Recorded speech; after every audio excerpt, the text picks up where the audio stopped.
Da dove arriva il cibo che mangiamo e chi lo produce? Un'occasione per scoprirlo è la giornata delle fattorie didattiche aperte. Quest'anno in Veneto si è svolta la 13ª edizione.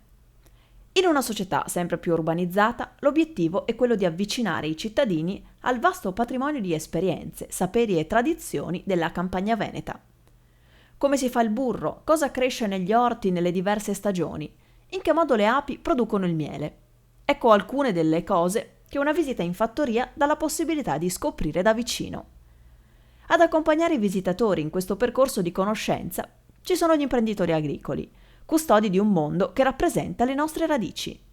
Un valore importante non soltanto dal punto di vista sociale, perché sono fattorie nate per accogliere i bambini, farli stare assieme ed educarli anche al mondo della natura e anche dell'agroambiente e dei prodotti naturali che vengono prodotti in queste fattorie, ma soprattutto perché sono fattorie che ora si stanno evolvendo e grazie alla legge sul turismo possono diventare anche centri di accoglienza turistica e far sì che non siano soltanto dirette al mondo dei bambini, ma anche al mondo degli adulti che qui possono venire a vedere un ambiente sano, naturale, con produzione biologica e possono imparare anche a vedere come nascono come vengono fatti determinati prodotti e possono anche partecipare in alcune fattorie anche alla loro costituzione, quindi a lavorarci insieme. Quindi un plauso a tutte le fattorie che oggi hanno dedicato questa giornata. La Regione Veneto è vicino a questo ambiente e cercherà nei prossimi anni di sostenerlo compatibilmente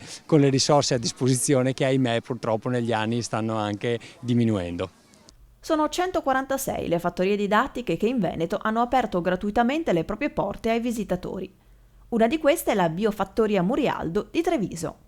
Assieme ad Adele Padovan conduco la biofattoria didattica e sociale Murialdo, che è iscritta all'elenco regionale delle fattorie didattiche dal 2008 e assieme alla fattoria didattica altre attività come la produzione di ortaggi biologici, la fattoria sociale e tra un po' aprirà anche in primavera 2016 l'agriturismo. La fattoria didattica offre numerosi percorsi a favore di scuole, di gruppi di adulti e durante il periodo estivo, da giugno a settembre, organizza anche i centri estivi per bambini dai 4 agli 11 anni. Il mondo dell'agricoltura va oltre alla semplice produzione di beni alimentari e conoscere direttamente le fattorie si trasforma in un atto di consapevolezza verso la nostra storia, la nostra cultura. Un atto di consapevolezza per tutti, senza distinzione di età.